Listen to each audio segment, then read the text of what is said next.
Alright, it's time for the trial. Just take deep breaths and relax. Hey, Tyrion. Celeste, don't sneak up on me like that. Why are you so nervous?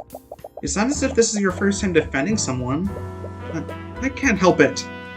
There's something about this building that just fills me with anxiety. It's too bad Ruby couldn't make it. I'd say that you should calm down for Wallace's sake, but...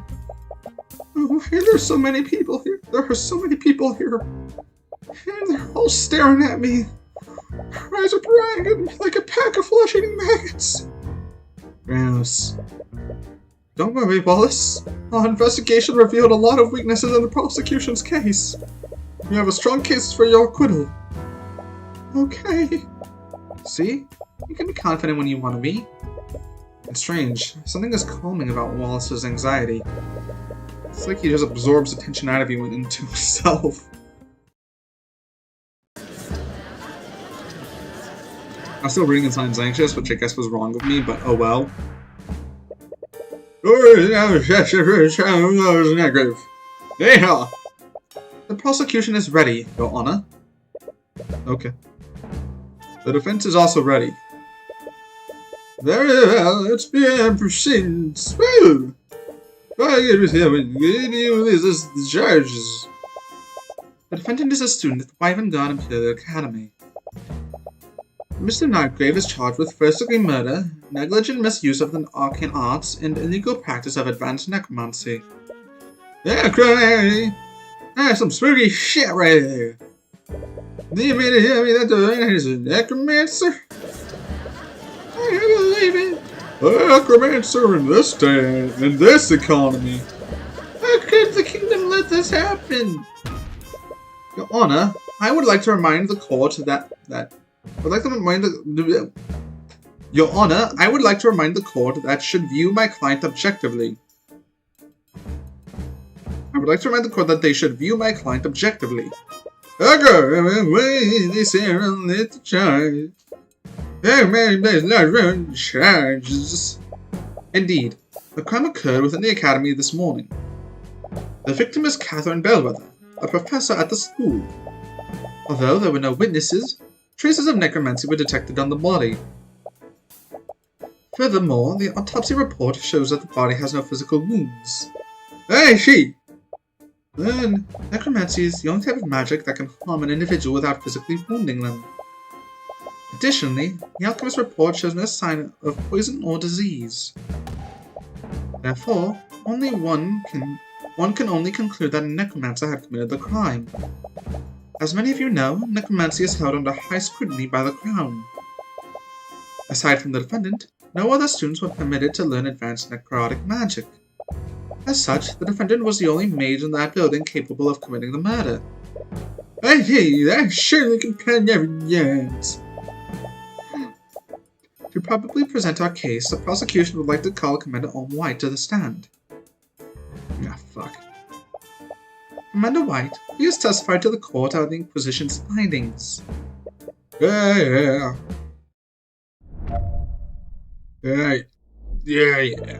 It started when the city got a call from the Imperial Academy. Someone was attacked, and the whole building was put on lockdown. We set up a perimeter around the area and waited for the lockdown system to deactivate. Was this the voice I used last time? I don't remember, but we're gonna go with it. When we finally got into the building, the prosecutor personally inspected the body and detected traces of necromancy on it.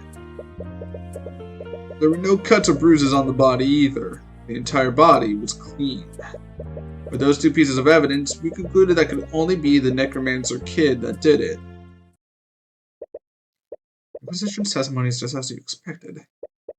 We've already found and identified holes in Steelman's case. All we have to do is find that hole in the commander's testimony. There you go, you may begin your crush examination. Alright. Oh yeah.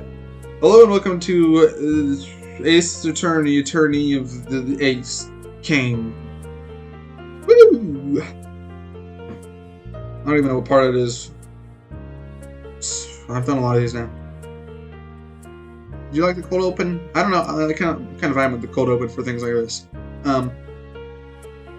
Perimeter on the area. It adds up. Inspect the body. They inspect the traces of necromancy on it.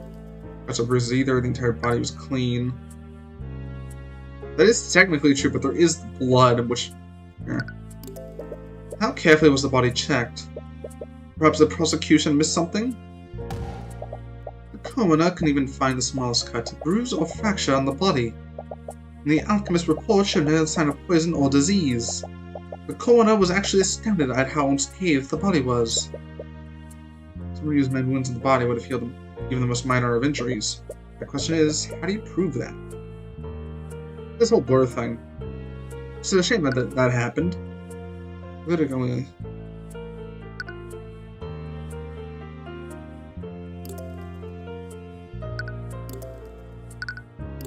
Yeah, let's present this. Objection! Okay.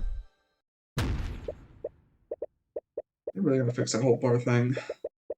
Commander White, it appears that you've neglected to mention one key detail of the crime scene. And what's that? During your testimony, you said that the entire body was clean. I will admit that there weren't any wounds on the body. However, the body was certainly not clean.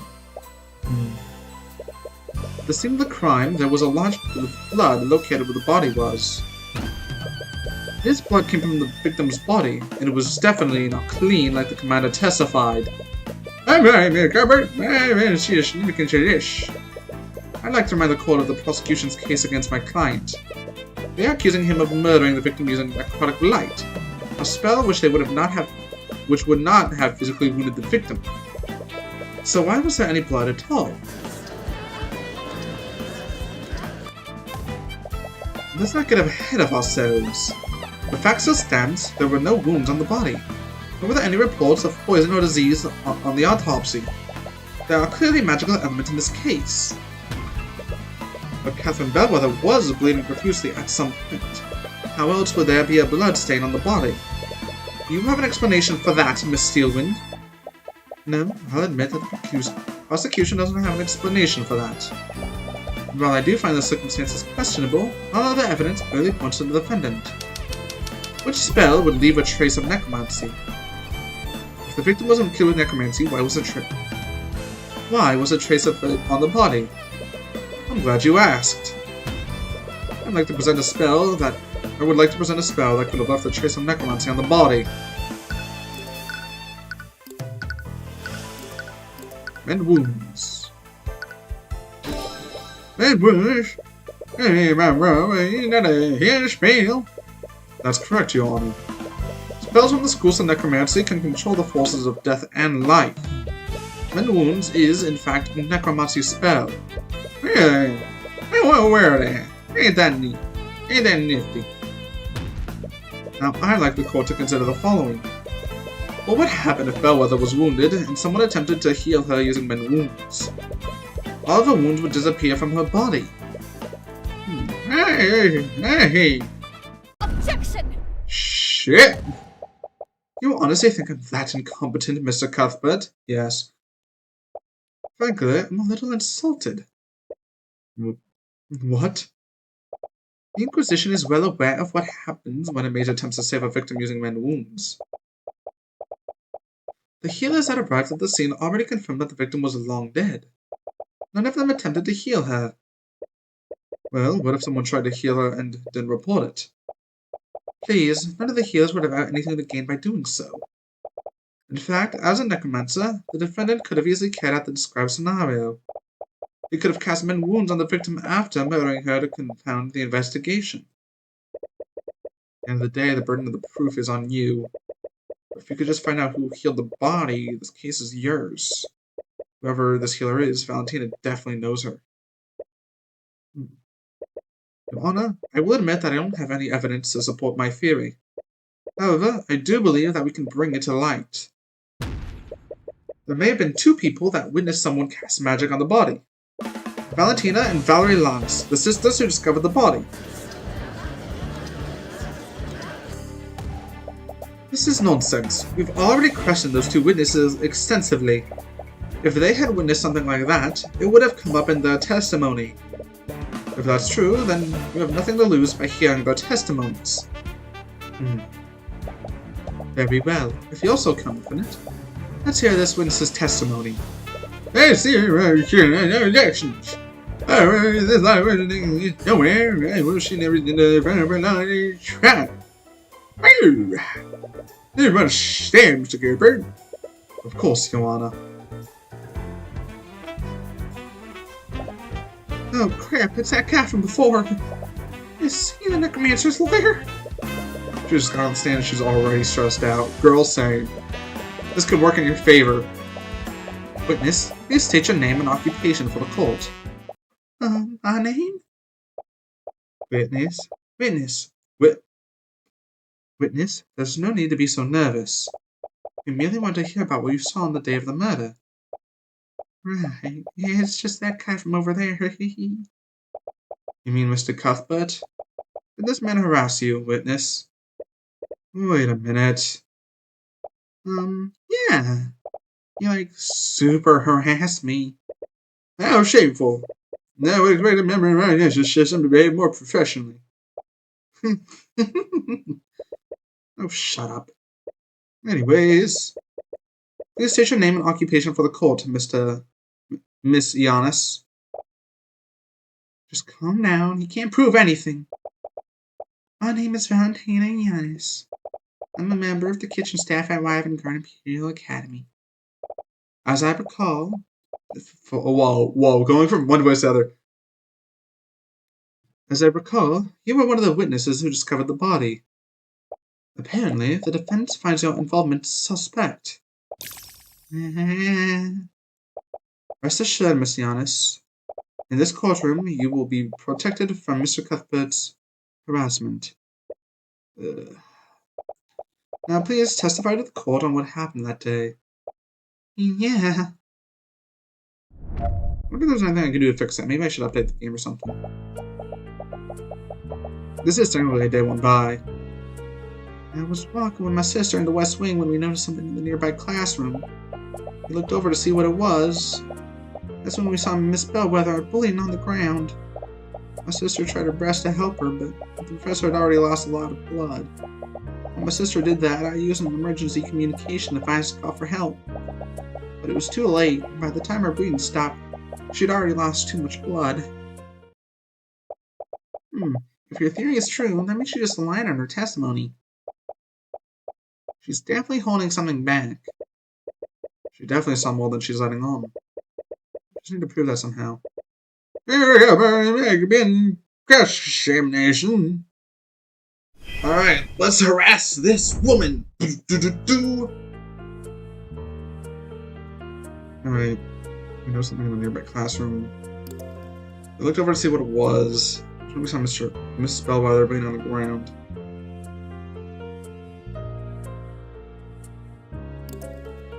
Let's just try to press out, but the professor already lost a lot of blood. Some contact. Let's press. I think this is the time we gotta press. Well, where were you two coming from?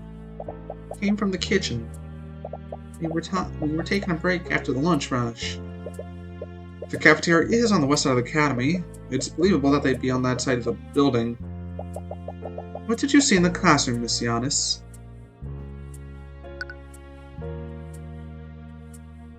I just realized. I probably should give more of a French accent, right? We were over to see what it was. Nope. That was terrible. I'm gonna stick to the southern accent because, goddamn, I can't do much, but I can sort of kind of do that one thing, kind of. Did you notice anything strange in the lecture hall? Well, there was that terrible smell. I'm just upset because I'm not. I know it sounds a lot like Celeste's mom, but like, these two are never gonna react, so let's ignore that fact. It was awful. I almost could see because of how much I was tearing up. But other than that, I was mostly focused on the professor. Makes sense. It would be hard not to notice anything else. Tried to help her?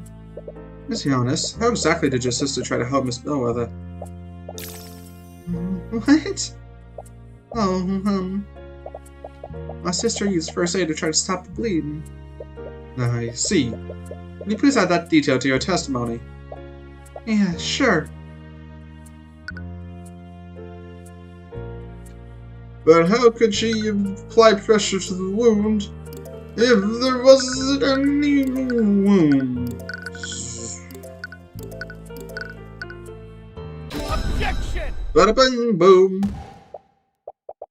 Goodness, what is the meaning of this? What? Why are you looking at me like that?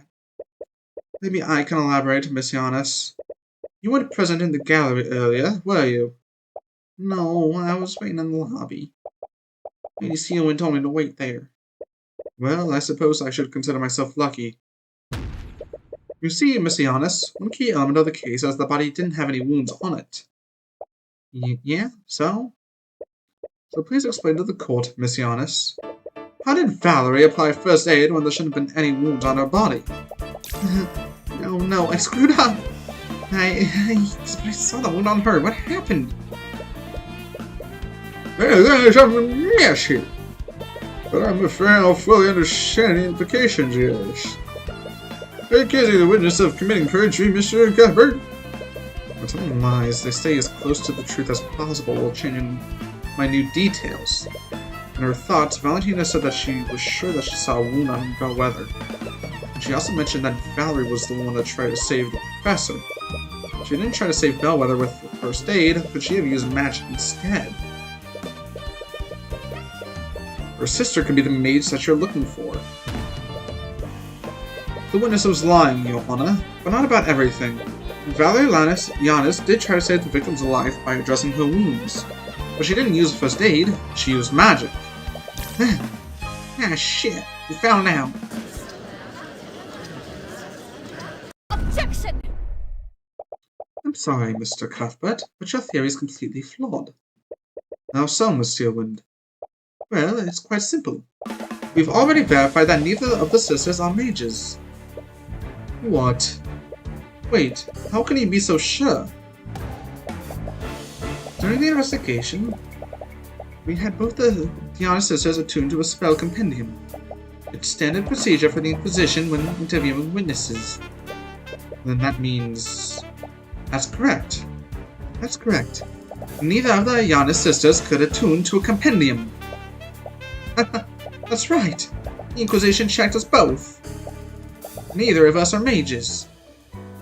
Phew. Damn it. Are you wrong about being a mage then? She just did both. Right? Valentina did both? Just have to find this out. That means that you were on the right path. Valerie has to be the mage you're looking for. Celeste, is it possible for a mage to hold a spell compendium and avoid attuning to it?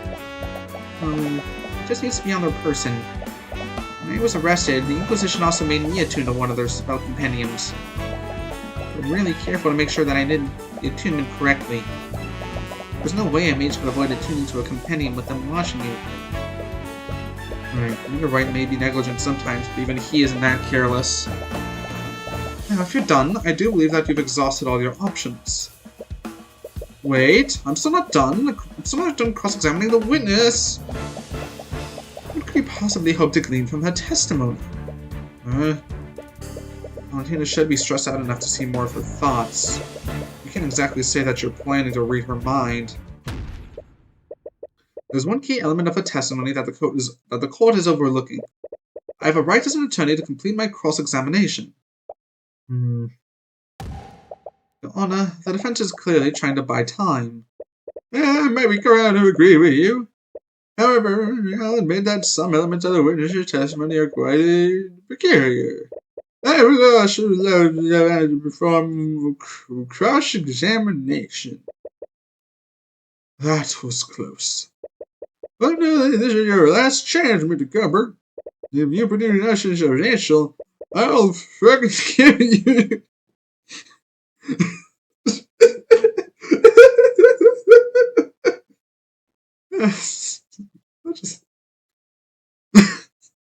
Sorry.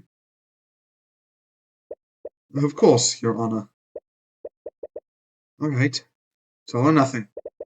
You can't find anything by reading her mind. This whole case is finished. Witness, please give your testimony one last time. Okay. Damn it. How long is they plan to keep me up here?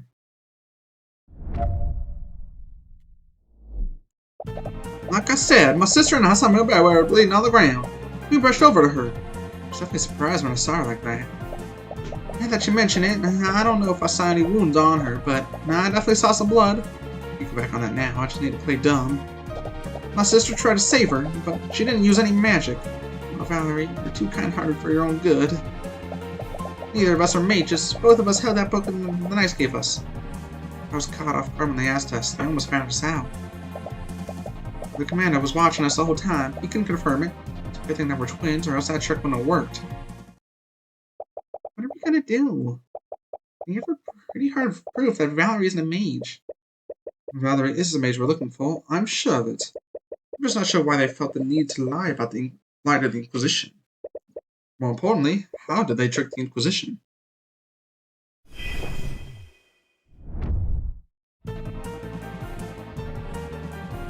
So the last one was interesting, right?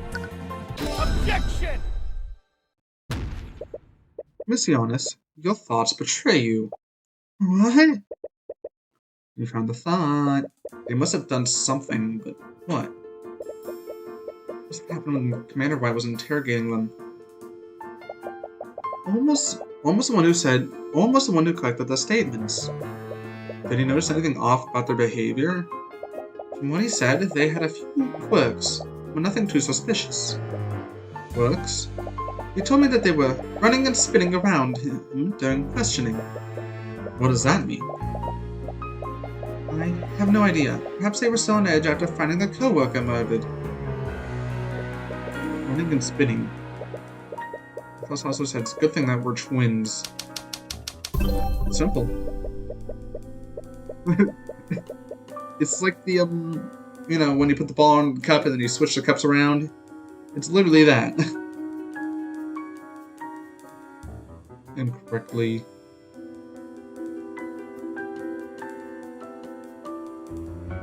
Oh. Spencer switched. Valentina switched with Valerie. Of course, they switched places. Valentina attuned to the first spell compendium. Then she pretended to be Valerie to attune to the second one. Commander White couldn't tell the difference between them. Let's be honest, there's something I want to confirm. During the investigation, both you and Valerie attuned to a spell compendium. Am I correct? Yeah. And I watched us do it. And how did you have you do this? Did you both attune to those compendiums at the same time? Or did you attune one after another? What? Wait, does he know what we did? I fail to see how that makes any difference, Mr. Cuthbert. True!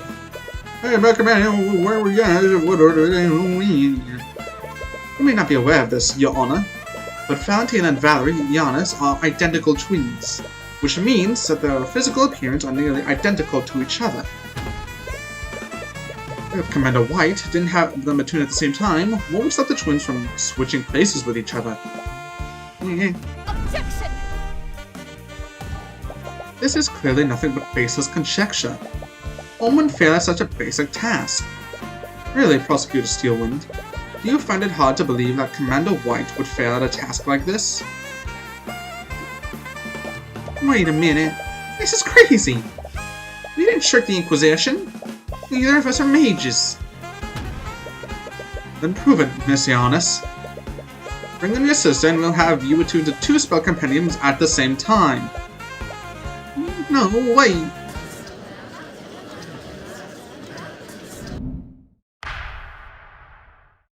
Alright.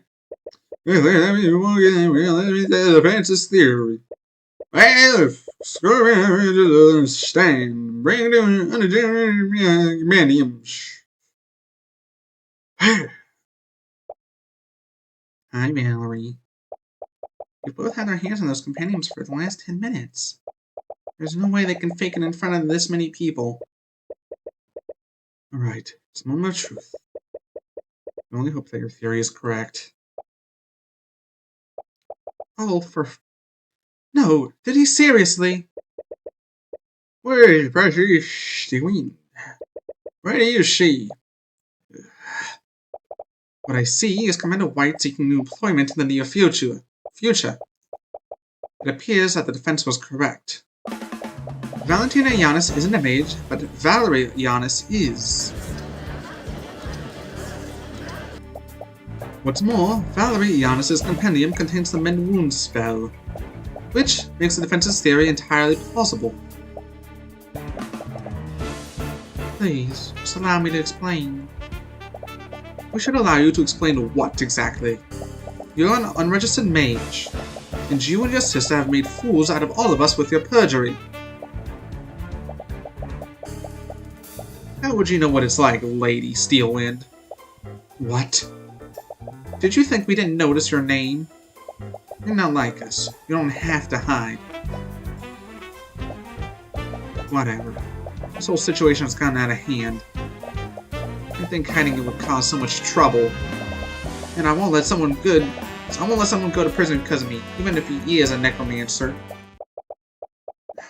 Please, let me test. I should do a different voice. Please.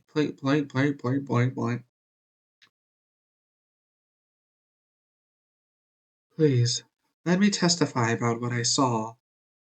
I'll tell you what really happened that day. Anyway, reactions. Which? Yes, I know.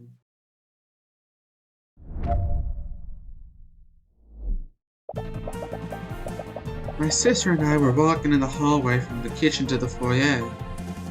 Then I suddenly spotted the professor lying in a pool of blood in the nearby classroom.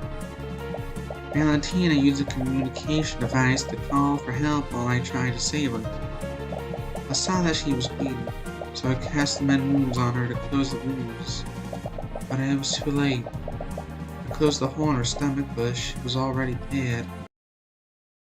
Hey, with a hole in her stomach? Right. Your Honor, as you can clearly see from the wizard's testimony, the trace of necromancy was left by the witness, not my client. What's more, it's clear that there was a physical wound on the body. Where is she? Well, his words trail off. Clearly doesn't want to pass a verdict when there's no clear culprit. He has no choice. The case against Wallace is predicated on Bellwether being killed by necromancy. With Valerie's testimony, the prosecution doesn't have a shred of evidence implicating him. Very well. The court sheets another written prolonged this trial. In your famines, the court has no choice but to find Wallace ninth grade not. Objection! Shit. I believe the court is ignoring one key detail of the witness's testimony. And what would that be, Miss Steelwind? Let's re-examine the witness's testimony. Valentina used a communication device to call for help while I tried to save her. She said that she was bleeding, so I cast Mend Wounds on her to close her wounds. But it was too late. I closed the hole in her stomach, but she was already dead. The communication device that Valentina Yanis used logs the time of day during each use.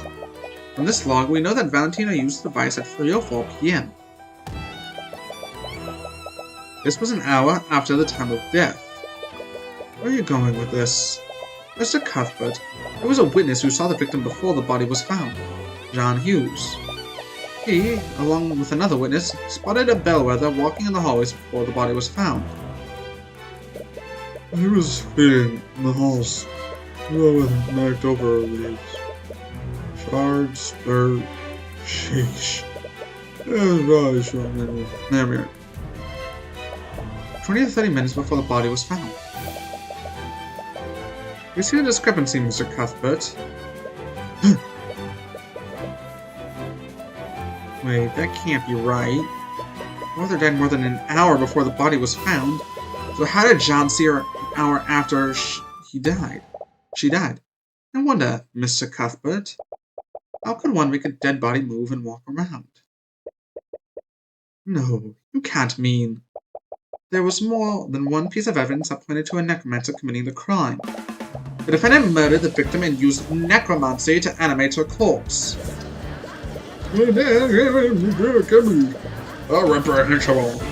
That's ridiculous. She had a hole in her stomach when the twins found her. John Hughes would have noticed that. Animate corpse stops the flow of blood. She wouldn't have tracked blood anyway. Fuck, that was my first thought. The defendant is also proficient with illusion magic. He could have easily used an illusion spell to hide the undead Bellwether's wounds. But another party could have easily used illusion magic to disguise themselves as the victim. If that were true, how did they move the body to the classroom? Oh, they killed her there? Yeah, sure it's true. Murder elsewhere. The Inquisition happen to know where. Regrettably, we do not. And the prosecution's case against my client is still faulty. You can't convict my client without more evidence.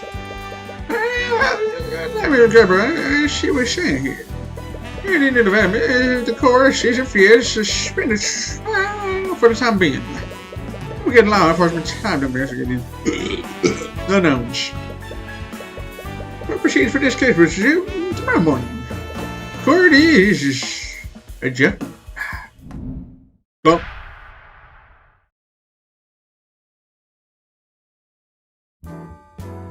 Hey.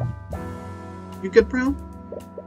The body is seen moving around in her death.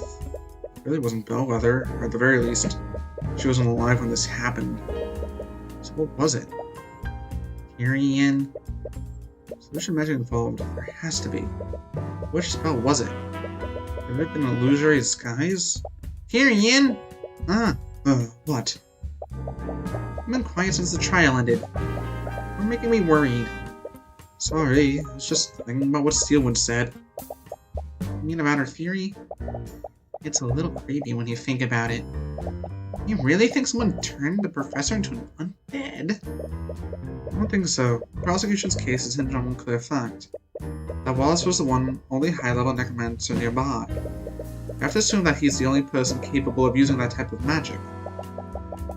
But then how is she walking around? I don't know. Doesn't make any sense. It's given that Wallace touched the body, so we can discount the use of high-level necromancy. No matter what, someone used an illusion. But aren't there spells that can create freestanding illusions, not just disguises? I honestly don't know. We need to talk to someone who knows about that type of magic. Wait, didn't Era say that she was studying illusion magic?